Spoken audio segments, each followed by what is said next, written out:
Hello everyone, welcome back to my channel. This is Simran Kaur and today we will start with a new chapter of class 10th maths, that is real numbers.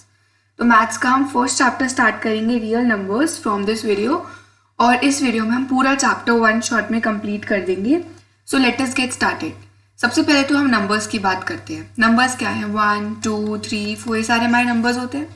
अब हम numbers की different category समझेंगे. सबसे पहले आते हैं हमारे natural numbers. Natural numbers जो होते हैं इनको हम कैपिटल एन से डिनोट करते हैं और ये 1 से स्टार्ट होते हैं. 1, 2, 3, 4 और काउंटिंग कभी फिनिश होती है, कभी फिनिश नहीं होती. तो ये इन्फिनिटी तक चलते जाते हैं. तो 1 से लेकर इन्फिनिटी तक जो नंबर्स होते हैं उनको हम बोलते हैं natural numbers. Next comes the whole numbers. Whole numbers जो होते हैं उन्हें W से रिप्रेजेंट करते हैं. अब देखो इन नंबर्स में एक नंबर मिसिंग है. जो हमारे नेचुरल नंबर्स हैं इनमें से एक नंबर मिसिंग है, दैट इज 0. तो फिर 0 ने कहा कि मैं होल नंबर्स में इंक्लूड हो जाता हूँ. तो 0 से शुरू होते हैं जो नंबर 0, 1, 2, 3 और ये भी इन्फिनिटी तक चलते हैं. इनफाइनाइट नंबर्स हैं हमारी काउंटिंग कभी फिनिश नहीं होती. तो वो हमारे होल नंबर्स होते हैं. तो अब क्वेश्चन आता है एग्जाम में कि ट्रू और फॉल्स का क्वेश्चन है ये, that every natural number is a whole number. क्या जितने भी नेचुरल नंबर्स हैं वो होल नंबर्स होंगे? ऑब्वियसली. तो इसका आंसर क्या होगा हमारा? ट्रू होगा. क्यों? क्योंकि 1 से लेकर इन्फिनिटी तक जितने नंबर्स हैं ये सारे नेचुरल नंबर्स हैं और every natural number is a part of whole number. But next question अगर आ जाए कि every whole number is a natural number, तो ये हमारा आंसर क्या होगा? इसका आंसर होगा फॉल्स, क्योंकि 0 is a whole number but 0 is not a natural number. इसके बाद अगर हम अपनी नंबर लाइन देखें, हमारी नंबर लाइन कुछ ऐसे होती है. यहाँ पर 0 होता है, यहाँ पर पॉजिटिव नंबर्स इन्फिनिटी तक चलते जाते हैं, कभी खत्म नहीं होते. यहाँ नेगेटिव नंबर्स चलते जाते हैं और ये भी कभी खत्म नहीं होते, राइट? माइनस इन्फिनिटी तक चलते हैं. अब यहाँ पर नेगेटिव नंबर्स भी तो है हमारे. नेगेटिव नंबर्स कहाँ गए? तो इसके बाद हमारे नंबर्स आते हैं इंटीजर्स. इंटीजर्स जो होते हैं इनको हम Z से डिनोट करते हैं और ये जो होते हैं क्या है? ये कॉम्बिनेशन है नेगेटिव नंबर्स, 0 और पॉजिटिव नंबर्स. इन सबका कॉम्बिनेशन क्या है? हमारे इंटीजर्स होते हैं. फिर लास्ट आते हैं, इसके बाद नेक्स्ट आते हैं, लास्ट तो नहीं, फिर आते हैं रेशनल नंबर्स. जो हमारे रेशनल नंबर्स होते हैं ये किसकी फॉर्म में होते हैं? ये P/Q की फॉर्म में होते हैं. जैसे कि 6/9, 8/3 ये नंबर्स जो होते हैं ये हमारे रेशनल नंबर्स होते हैं. इसमें एक कंडीशन होती है कि आपका डिनोमिनेटर कभी भी 0 के इक्वल नहीं होगा. तो Q हमने अगर P/Q की फॉर्म में लिखेंगे तो Q 0 के इक्वल नहीं होगा. अगर मैं बोल दूं कि A/B की फॉर्म में लिखते हैं तो दैट मीन्स डिनोमिनेटर हमारा B है, तो B is never equal to 0. तो ये हमारे रेशनल नंबर्स होते हैं. अब सपोज आपने कहा कि जो रेशनल हमारे कोई भी एक इंटीजर उठाते हैं, लेट्स सपोज मेरे पास है -9, ये एक इंटीजर है. क्या ये रेशनल नंबर होगा? ऑब्वियसली होगा. मैं अपॉन में 1 लगा दूं तो आंसर तो -9 ही रहेगा, बन गया रेशनल नंबर. पर कभी भी अपॉन में 0 नहीं लगाना, ये कोई भी नंबर नहीं है, ये नॉट डिफाइंड होता है. ठीक है, ये हमारा नॉट डिफाइंड वाला सिनेरियो आ जाता है. तो रेशनल नंबर्स हमें समझ आ गए. अब इसके बाद नेक्स्ट आते हैं हम रेशनल नंबर्स के बाद जो नंबर्स रेशनल नंबर्स नहीं होते, यानी जो P/Q की फॉर्म में हम कन्वर्ट नहीं कर सकते, जैसे √2, √3, √5, ये सारे हमारे कौन से होते हैं? Irrational numbers. ये सारे हमारे होते हैं इर्रेशनल नंबर्स और ये सारा का सारा कंसेप्ट जो है हम 9th क्लास में पढ़ के आए हैं. अब इसके बाद मैं एक डायग्राम के थ्रू जो हमने कंसेप्ट समझा वो समझाती हूँ. पहले होते हैं नेचुरल नंबर्स, ये 1 से शुरू होते हैं, इन्फिनिटी तक चलते हैं. फिर हमारे आते हैं होल नंबर्स. ये जो होल नंबर्स हैं ये 0 से शुरू होते हैं, 0, 1 और ये इन्फिनिटी तक चलते जाते हैं. फिर नेक्स्ट क्या आते हैं हमारे नेचुरल नंबर्स और होल नंबर्स के बाद? इंटीजर्स. इन्हें Z से डिनोट करते हैं. इंटीजर्स क्या है? नेगेटिव नंबर्स, देन हमारा 0 और जो हमारे नेचुरल नंबर्स होते हैं उन सबका कॉम्बिनेशन. डेफिनेशन इनकी आराम से बन जाएंगी. क्वेश्चन आगे, what are natural numbers? Numbers that begin from 1 and continue till infinity. Whole numbers, numbers that begin from 0 continue till infinity. और integers are the combination of negative numbers, whole numbers and natural numbers. तो ये हमारे integers होते हैं. Okay, अगर हम negative numbers में आपसे पूछा जाए -2 बड़ा है कि -6 बड़ा है, तो इसका आंसर क्या होगा? तो इसका आंसर हमारा रहेगा -2 बड़ा है. मैंने आपसे 2 चॉकलेट्स ली और एक बच्चे से मैंने 6 चॉकलेट्स ली, तो ज़्यादा चॉकलेट्स किसके पास होंगी अभी भी? जिससे मैंने 2 चॉकलेट्स ली, राइट। तो -2 इज ग्रेटर देन -6। इसको ज़्यादा दिमाग लगाने की जरूरत नहीं है, हमारी नंबर लाइन इस तरीके से बनती है ना, -3 -2 1 0 1। हमेशा ध्यान रखना नंबर लाइन में हमेशा प्लस की तरफ जब हम जा रहे हैं तो बढ़ते जा रहे हैं, ठीक है। -1 जो है वो -2 से बड़ा होगा, क्योंकि ये वाला नंबर जो राइट हैंड साइड वाला नंबर होता है वो हमेशा लेफ्ट हैंड साइड वाले नंबर से बड़ा रहेगा। फाइन। इंटीजर्स के बाद हमारे नेक्स्ट जो नंबर्स आते हैं वो आते हैं रेशनल नंबर्स, जो कि P/Q की फॉर्म में होते हैं। और जो रेशनल नंबर्स नहीं होते वो कौन से नंबर्स होते हैं, वो इर्रेशनल नंबर्स होते हैं। और इन दोनों नंबर्स का कॉम्बिनेशन मिलके क्या बनता है, रियल नंबर्स, जो हम इस चैप्टर में पढ़ेंगे। फाइन। तो real numbers is the combination of rational numbers and irrational numbers. अब इसके बाद हम नेक्स्ट टॉपिक पर आते हैं अपने। ओके, तो हमारे पास अब कोई पर्टिकुलर नंबर है, ठीक है। Let's suppose 140। 140 कैसा नंबर है, प्राइम नंबर है कि कॉम्पोजिट नंबर है? मैं समझा देती हूँ कि कॉम्पोजिट नंबर्स क्या होते हैं और प्राइम नंबर्स क्या होते हैं। प्राइम नंबर्स वो नंबर्स होते हैं जो किसी की टेबल में नहीं आते, और कॉम्पोजिट नंबर्स वो नंबर्स होते हैं जो कि किसी की टेबल में आ जाते हैं, किसी भी नंबर की टेबल में आ सकते हैं वो, ठीक है। अब हम हमेशा यहाँ पर हमारे पास जो मेन टॉपिक आता है ना इस चैप्टर का, वो है फंडामेंटल थ्योरम ऑफ अरिथमेटिक। और ये वाली जो लाइन्स है ना इस थ्योरम की, हमें इन्हें एग्जैक्ट लर्न करके जाना है, क्योंकि एग्जाम में पूछ सकते हैं। फाइन। तो हमारे पास फंडामेंटल थ्योरम ऑफ अरिथमेटिक क्या कहती है ये समझते हैं। फंडामेंटल, लो आपकी बुक के पेज पर इसकी डेफिनेशन गिवन है और उसे हमें लर्न भी करना है।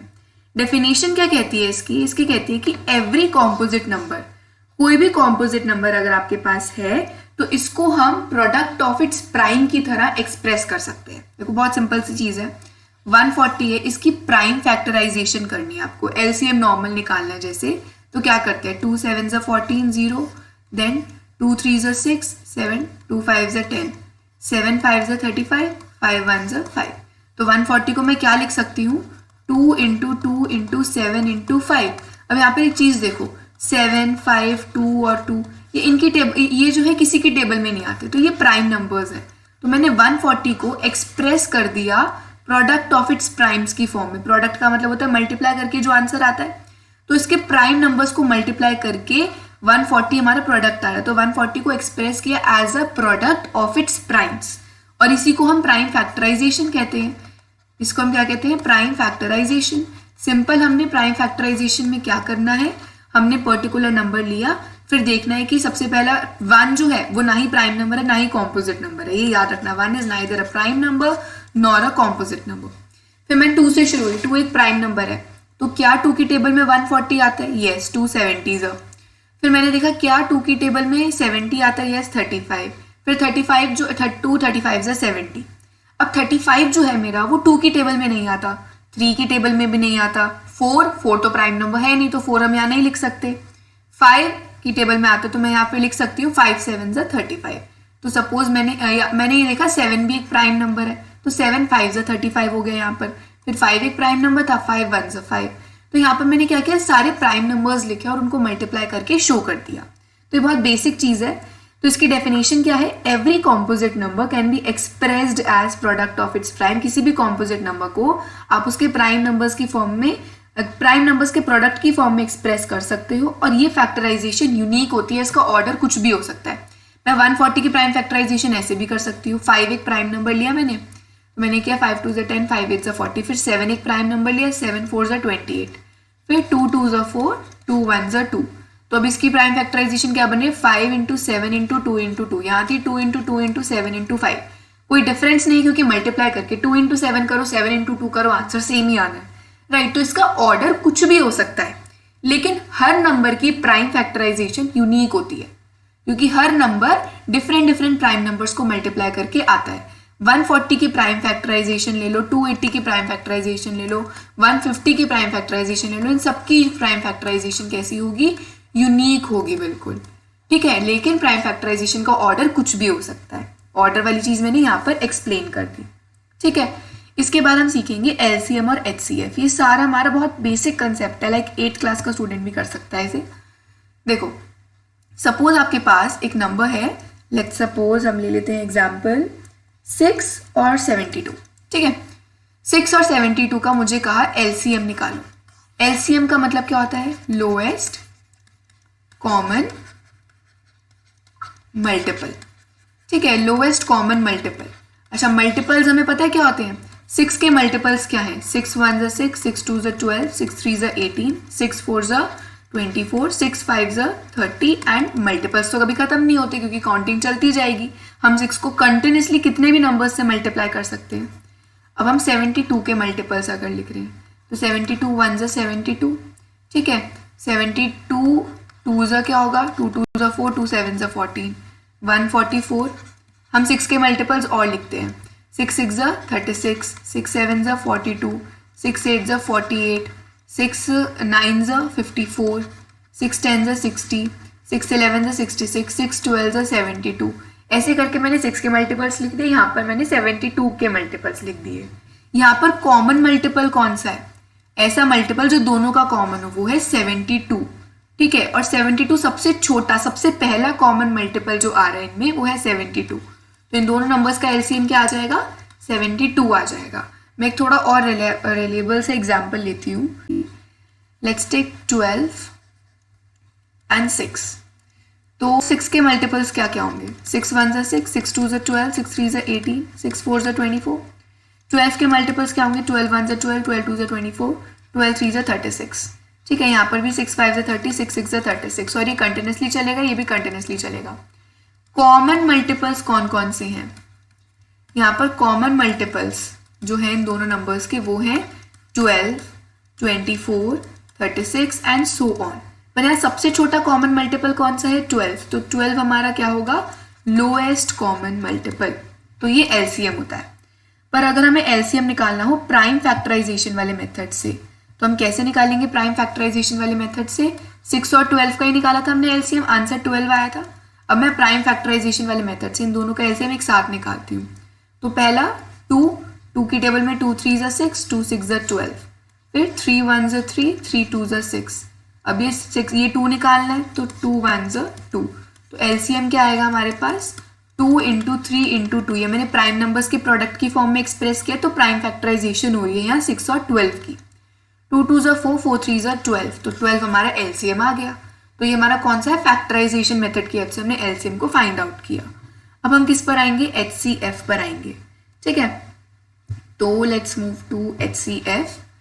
एचसीएफ की फुल फॉर्म क्या होती है? एचसीएफ हम बोलते हैं हाईएस्ट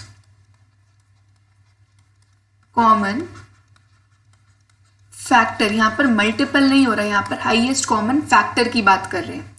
सपोज हम इसमें एग्जाम्पल लेते हैं एचसीएफ निकालने के लिए 26 और 91। 26 के फैक्टर्स क्या क्या है, यानी 26 किस किस की टेबल में आता है? मल्टीपल्स में हम लिखते हैं उसकी टेबल, फैक्टर्स में ये किस किस की टेबल में आता है? 1 की टेबल में आता है 126, 2 की टेबल में आता है 26, ऑब्वियसली आता है क्योंकि यहाँ पर यूनिट डिजिट जो है वो एक इवन नंबर है, तो 2 की टेबल में भी आता है।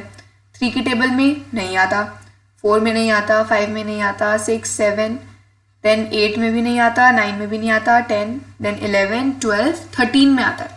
13 2 ज़ा 26, 13 के बाद 26 1 ज़ा 26। तो ये हमारे किसके फैक्टर्स हो गए? 26 के फैक्टर्स हो गए।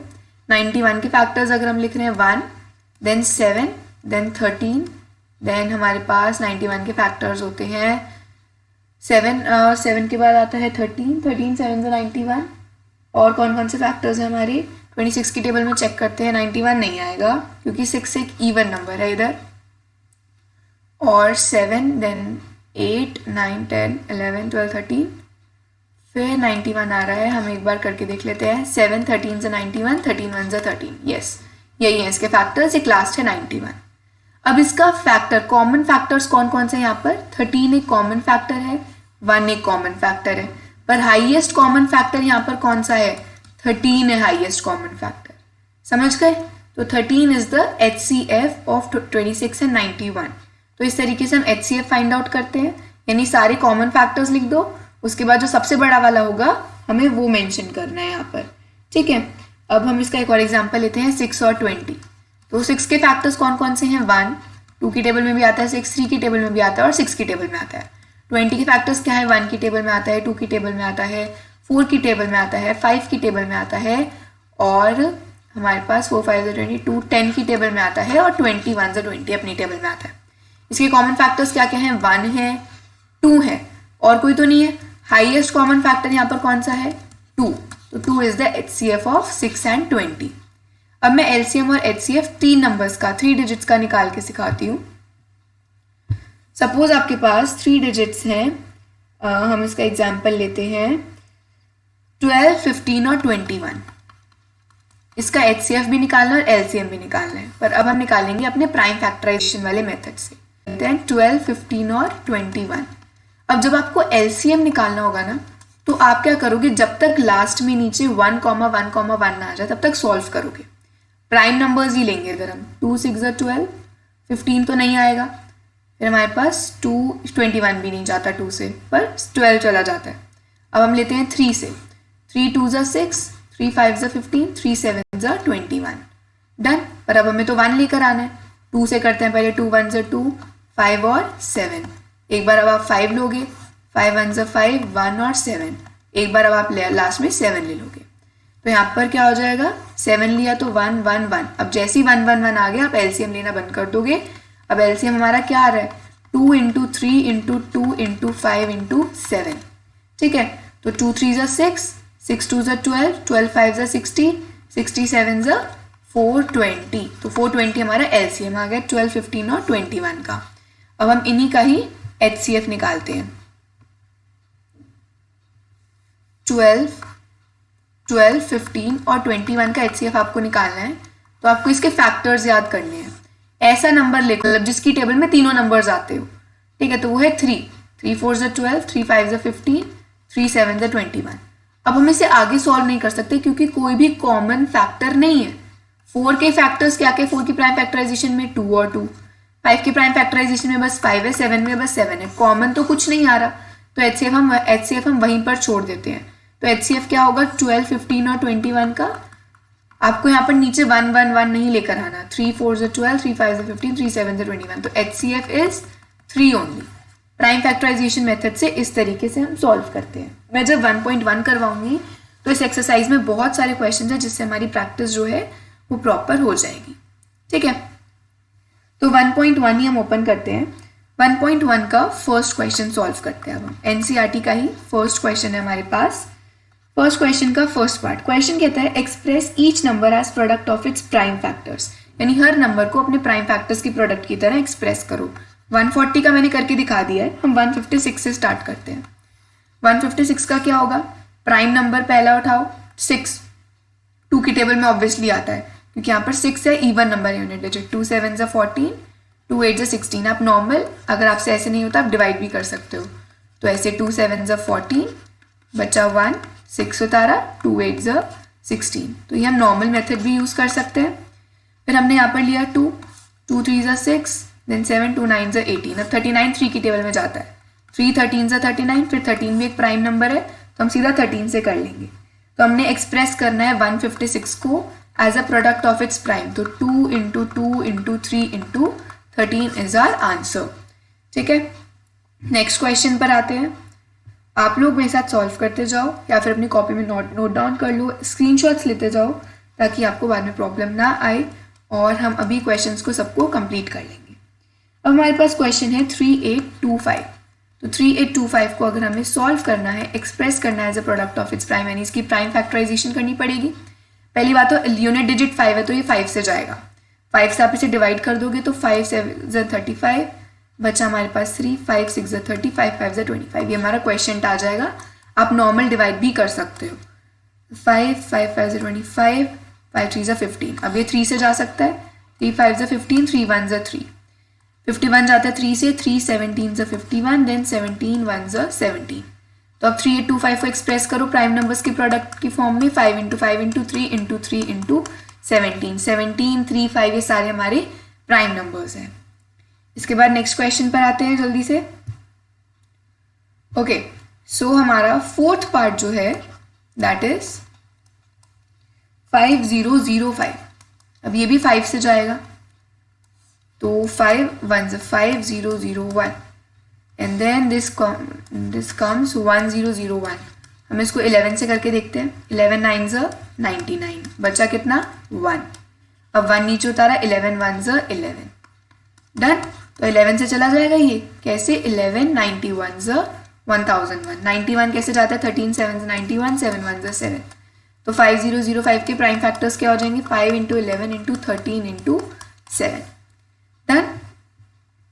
इसके बाद बाकी का एक पार्ट है ये आप खुद करना, ओके। आप वीडियो पॉज करके खुद सॉल्व करो इस क्वेश्चन को, मैं साथ साथ सॉल्व कर देती हूँ चेक करवाने के लिए।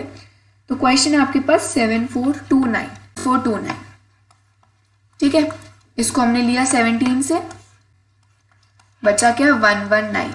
अब 119 किसकी टेबल में आता है, तो 119 को अगर हम सॉल्व करेंगे, 119 अपनी ही टेबल में रहता है, 119 is itself a prime number, तो इसका आंसर आ जाएगा 119 इंटू 17, ओके। तो ये वाला थोड़ा सा टफ था क्योंकि इसका प्राइम फैक्टर बहुत आगे तक गया है। इसके बाद नेक्स्ट क्वेश्चन पर आते हैं हम लोग।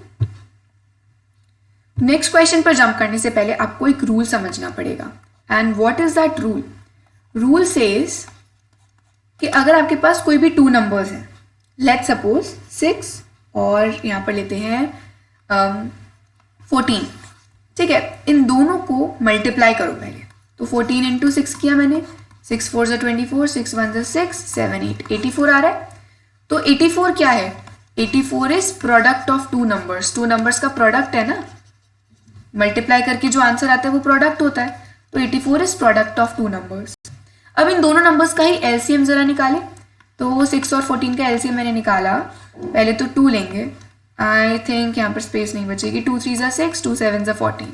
अब मेरे को 3 लेना पड़ेगा 1 लाने के लिए यहाँ पर, और नीचे और 1 लाने के लिए मुझे 7 लेना पड़ेगा, 1 1। एलसीएम यहाँ पर क्या आएगा 2 इंटू 3 इंटू 7, तो 2 3 6, 6 7 ज़ 42, डन। अब यहाँ पर इन्हीं दोनों नंबर्स का एचसीएफ निकालो। आपको एक ना फ्लो में करना पड़ेगा, मैं अभी सिर्फ रूल समझा रही हूँ तो उसके में देख लो। 6 और 14 का ही एचसीएफ निकाला मैंने। पहले तो 2 2 3 ज़ 6, 2 7 ज़ 14, आगे सॉल्व नहीं करना क्योंकि कॉमन फैक्टर बस 2 है। अच्छा, अब इन दोनों एचसीएफ और एलसीएम को मल्टीप्लाई कर दो। मैंने क्या किया, एलसीएम ऑफ 6, 14 को मल्टीप्लाई किया एचसीएफ ऑफ 6, 14। तो मेरा आंसर पता है क्या आ रहा है, मेरा आंसर आ रहा है 2 इंटू 42 करा, यानी कि 2 2 ज़ 4 और 2 4 ज़ 8, 84। और 84 किसके बराबर है, इन्हीं दोनों नंबर्स के प्रोडक्ट के बराबर है। तो रूल सेज कि LCM into HCF of 2 numbers is equals to product of those 2 numbers. उन दोनों नंबर्स को मल्टीप्लाई करके जो आंसर आ रहा है और उन दोनों नंबर्स के एचसीएफ और एलसीएम को मल्टीप्लाई करके जो आंसर आ रहा है वो सेम रहेगा। क्लियर है। चलो अब हम इसके क्वेश्चंस पर आते हैं। हमारे पास बुक का सेकेंड क्वेश्चन है, बुक ओपन रखनी है साथ में। मैं इसका थर्ड पार्ट करा रही हूँ क्योंकि थर्ड पार्ट जो है डिफिकल्ट होगा, लास्ट वाला पार्ट डिफिकल्ट होता है। फर्स्ट पार्ट में करा चुकी हूँ। वैसे आपको सिंपल वेरीफाई करना है कि एचसीएफ इंटू एलसीएम बराबर है प्रोडक्ट ऑफ 2 नंबर्स के। नंबर्स है 336 और 54, ठीक है। तो 336, पहले तो हम प्रोडक्ट ऑफ 2 नंबर्स निकाल लें। अब इसका प्रोडक्ट जो होगा ना, प्रोडक्ट ऑफ 336 एंड 54, ये थोड़ा ज़्यादा होगा बट हम सॉल्व कर लेते हैं। 336 इंटू 54 किया तो पहले तो 4 6 ज़ 24, 4 3 ज़ 12, 13 14, 4 3 ज़ 12, 13, 5 6 ज़ 30, 5 3 ज़ 15, 16 17 18, 5 3 ज़ 15 16, ओके।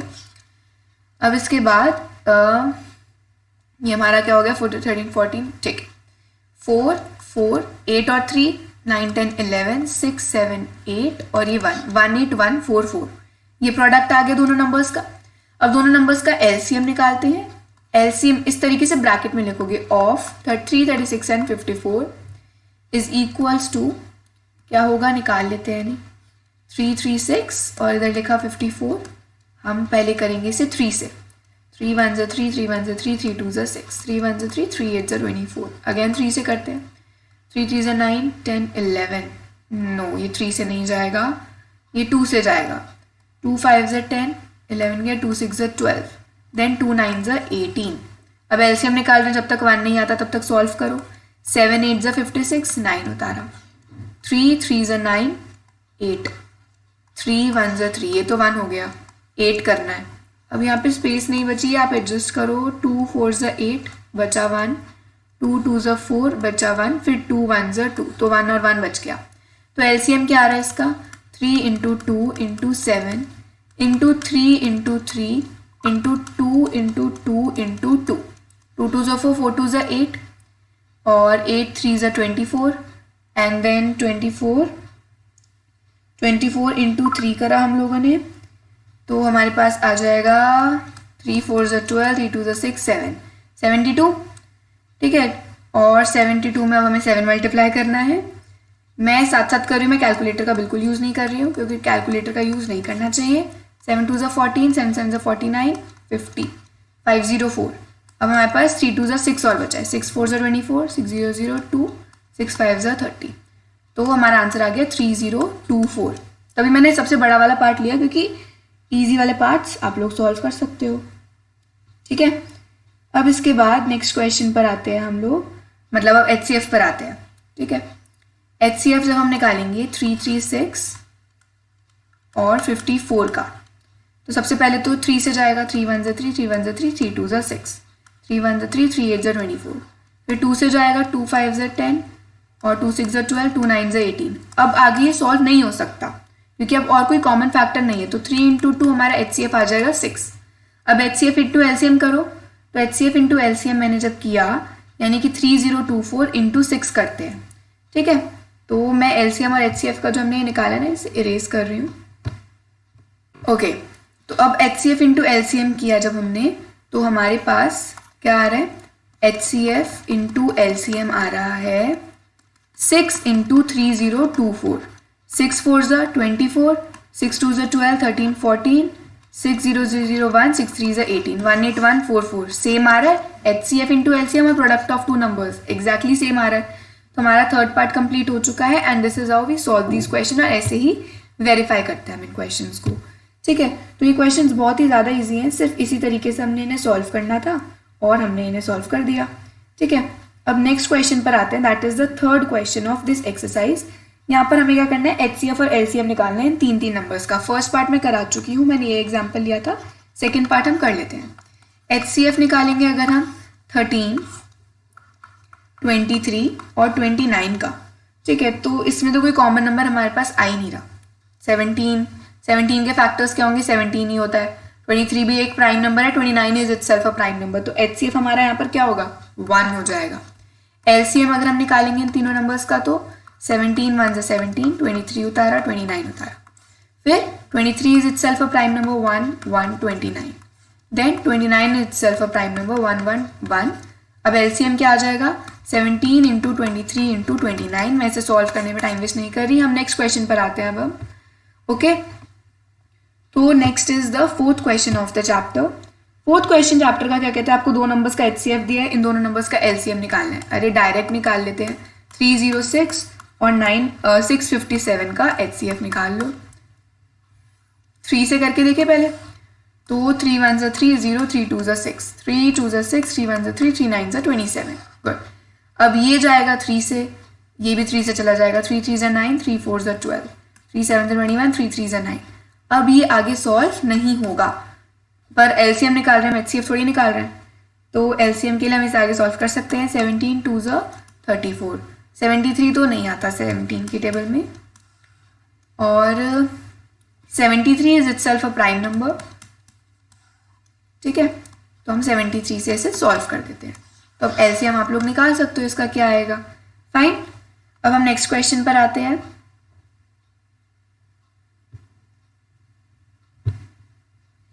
नेक्स्ट क्वेश्चन है हमारे पास 5th क्वेश्चन, और इसको ना बहुत ही दिमाग लगाकर लर्न कर लेना। इसका जो आंसर होगा वो बिल्कुल इसी फॉर्मेट में लिखना है, आपको बिल्कुल चेंज नहीं करना। क्वेश्चन आपको बोलता है कि चेक करो कि क्या 6 नंबर है, इसकी पावर कुछ भी कर दो। 6 की पावर जैसे सपोज 1 करी तो 6 आएगा, 6 की पावर 2 करी तो 36 आएगा, 6 की पावर 3 करी तो 216 आएगा। तो 6 की कुछ n पावर मैंने करी, तो आपको ये प्रूफ करना है कि 6 की पावर अगर n कर रही है तो आपको चेक करना है कि क्या उसकी यूनिट डिजिट जो होगी, यूनिट डिजिट कौन सी डिजिट होती है आपको पता है, यूनिट डिजिट यानी कि ये जो हमारी लास्ट वाली डिजिट है, ये जो हमारी लास्ट वाली डिजिट है ये क्या होगी, ये 0 होनी चाहिए। अब लास्ट वाली डिजिट 0 होने के लिए आपको रूल्स याद करने पड़ेंगे, ठीक है।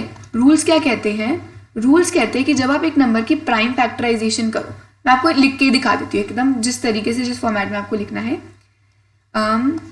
Let us take numbers with unit digit. आपको रेड वाला नहीं लिखना, जो मैं ब्लैक पेन से लिख रही हूँ ना वो लिखना है. With unit digit 0.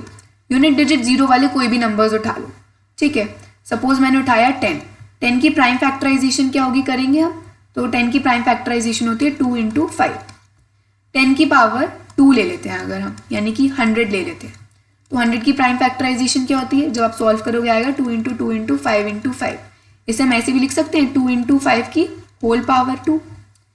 अब मैंने यूनिट डिजिट 0 वाला एक और नंबर लिया है, लेट्स सपोज 20. तो 20 की प्राइम फैक्टराइजेशन क्या होती है 2 इंटू 2 इंटू 5. यहाँ पर भी आपने एक चीज़ नोटिस करी कि जिन भी नंबर्स की प्राइम फैक्टराइजेशन मतलब जिन भी नंबर्स की यूनिट डिजिट 0 है उनकी प्राइम फैक्टराइजेशन में 2 इंटू 5 तो आ ही रहा है. मैंने लेट्स सपोज 70 की करी तो 7 इंटू 2 इंटू 5 होता है. तो यहाँ पर भी 2 इंटू 5 आ रहा है. तो जिस भी नंबर की यूनिट डिजिट 0 होती है, ठीक है, उसकी प्राइम फैक्टराइजेशन में 2 इंटू 5 आएगा ही आएगा. ये आपको ब्लैक पेन वाला पूरा नोट डाउन करना है. अब आप करोगे, यहाँ पर लिखोगे प्राइम फैक्टराइजेशन ऑफ 6 की प्राइम फैक्टराइजेशन क्या होती है 2 इंटू 3. फिर आप यहाँ पर नीचे नेक्स्ट लाइन में लिखोगे प्राइम फैक्टराइजेशन ऑफ 6 की पावर n. तो वो क्या हो जाएगा 2 इंटू 3 की पावर n.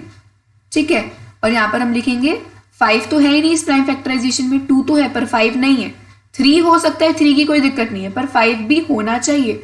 तो 5 is not in prime factorization पूरा लिखना of 6 raise to the power n. Therefore फिर जो क्वेश्चन की लाइन है 6 की power n can not end with the digit 0. ठीक है, can not end with the digit for any natural number n. n कुछ भी हो सकता है, 6 की पावर n कुछ भी हो, कभी भी ये 0 से एंड नहीं होगा. ठीक है, अब आपके पास एक होमवर्क क्वेश्चन है कि अगर आपको 4 की पावर n का क्वेश्चन आ जाए तो उसे किस तरीके से करोगे. ठीक है, तो मैं ये वाला क्वेश्चन करा देती हूँ, एक्सरसाइज में नहीं है, but we will solve this question again. और मैं इस टाइम पर 4 की पावर n लेकर आपको ये सॉल्व करवाती हूँ. ठीक है, तो 4 की पावर n. अब आप इसका आंसर कैसे लिखोगे, let us take numbers with unit digit 0. ठीक है, तो या फिर हम है ना उसकी यूनिट डिजिट 0 ले लिए, तो हमने लिया 10, 20, 40. ठीक है, इनकी प्राइम फैक्टराइजेशन कर दी तो 2 इंटू 5 है इसकी प्राइम फैक्टराइजेशन. इसकी क्या है 2 इंटू 2 इंटू 5. इसकी है 2 इंटू 2 इंटू 2 इंटू 5. तो यहाँ पर हम नेक्स्ट लाइन में लिखेंगे we noticed that prime factorization of numbers with unit digit 0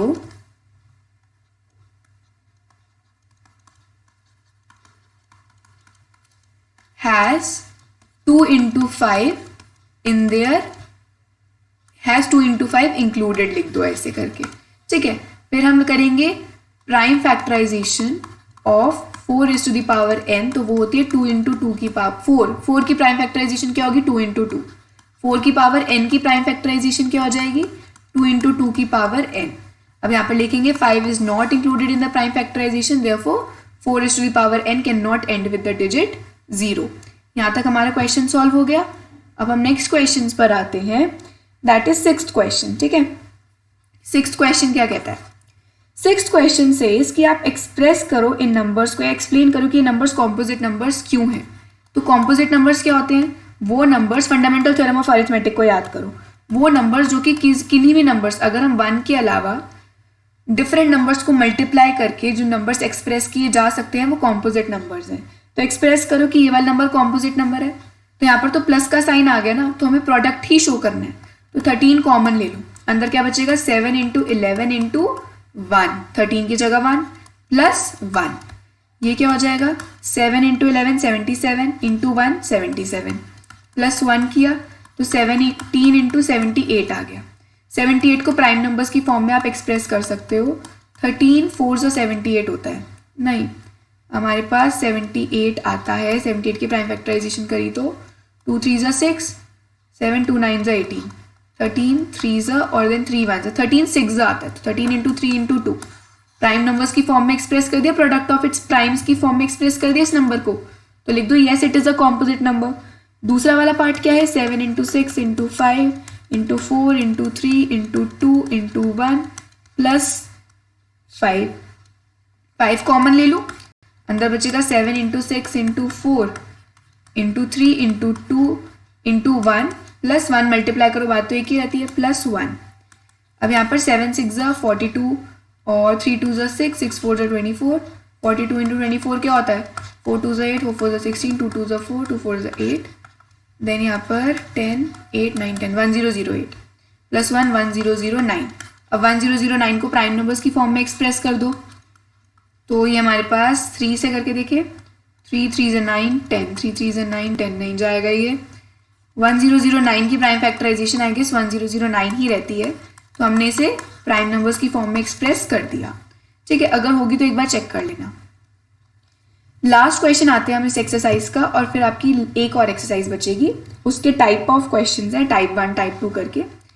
last question क्या कहता है इस एक्सरसाइज का कि देखो एक सर्कुलर पाथ है, ठीक है, सोनिया को 18 मिनट्स लगे हैं एक चक्कर काटने में, यानी यहाँ से शुरू होकर यहाँ पर आने में उसे 18 मिनट्स लगे हैं, ठीक है, और जो दूसरा उसका फ्रेंड है रवि, उसको 12 मिनट्स लगे हैं। तो सपोज 18 मिनट्स के बाद वो एक राउंड कंप्लीट कर रही है, 18 मिनट्स के बाद राउंड कंप्लीट किया, फिर 36 मिनट्स के बाद राउंड कंप्लीट किया, फिर उसने 18 2 36, 18 3 क्या होता है 3 21, 54 मिनट्स के बाद एक राउंड कंप्लीट किया, मतलब 54 मिनट्स में उसने तीसरा राउंड कंप्लीट किया। पहला राउंड 18 मिनट्स में, दूसरा राउंड 36 मिनट्स हो गए कंप्लीट, तीसरे राउंड में 54 मिनट्स कंप्लीट हो गए। ऐसे ही चौथे राउंड में 4 8 32, 4 1 5 6 72 मिनट्स कंप्लीट हो गए। अब हम 12 की बात करते हैं, मतलब कि जो रवि है वो 12-12 मिनट्स के गैप में कर रहा है, तो 12 मिनट्स में उसने पहला राउंड, फिर दूसरे राउंड में 24 मिनट कंप्लीट हो गए, तीसरे राउंड में 36 मिनट्स, चौथे राउंड में 48 मिनट्स, पांचवें राउंड में 60 मिनट्स, सिक्स राउंड में आपका 72 मिनट्स।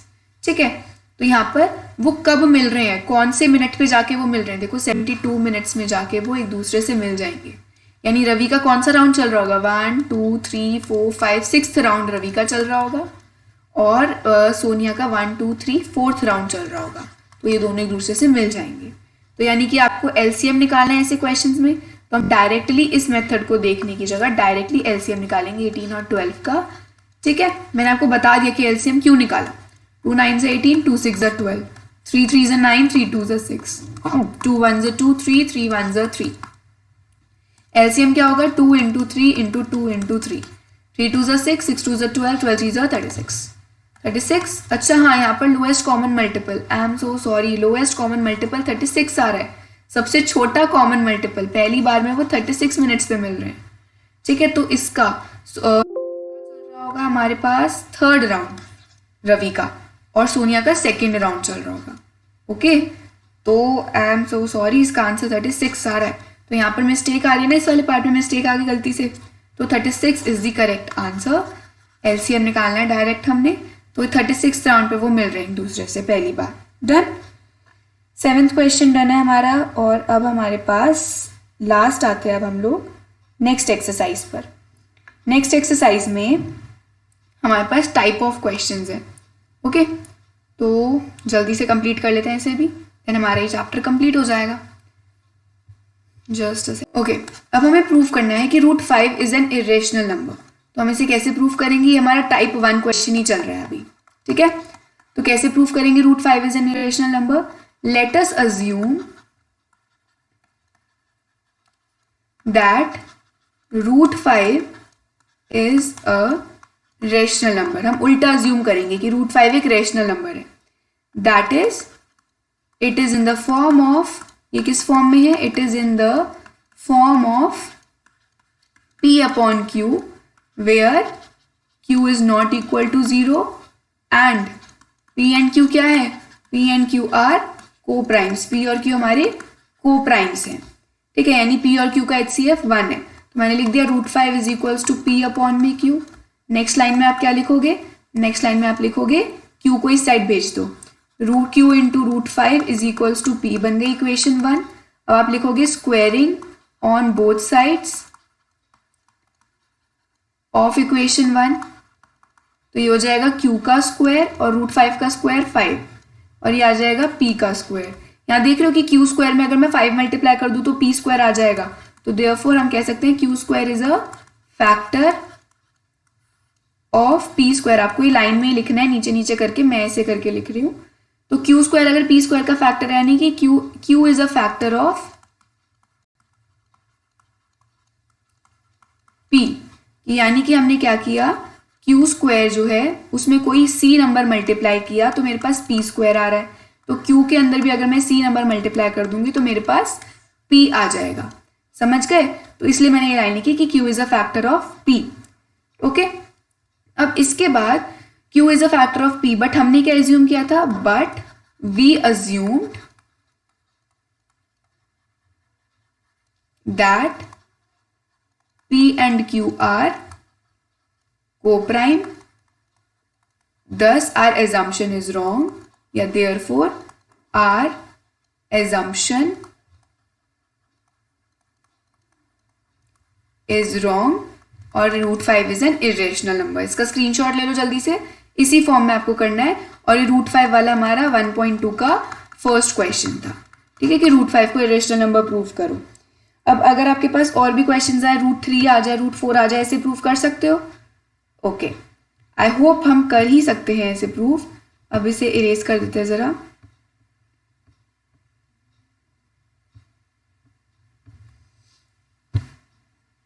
यस, अब हमारे पास अगर क्वेश्चन आए, इसी का ही टाइप 2 पार्ट लिया है मैंने। अगर आपके पास क्वेश्चन आ जाए कि 7√5 है आपके पास, ठीक है, 7 × √5, इसे इरेशनल नंबर प्रूफ करना है, तो कैसे करोगे? पहले तो let 7√5 be a rational number,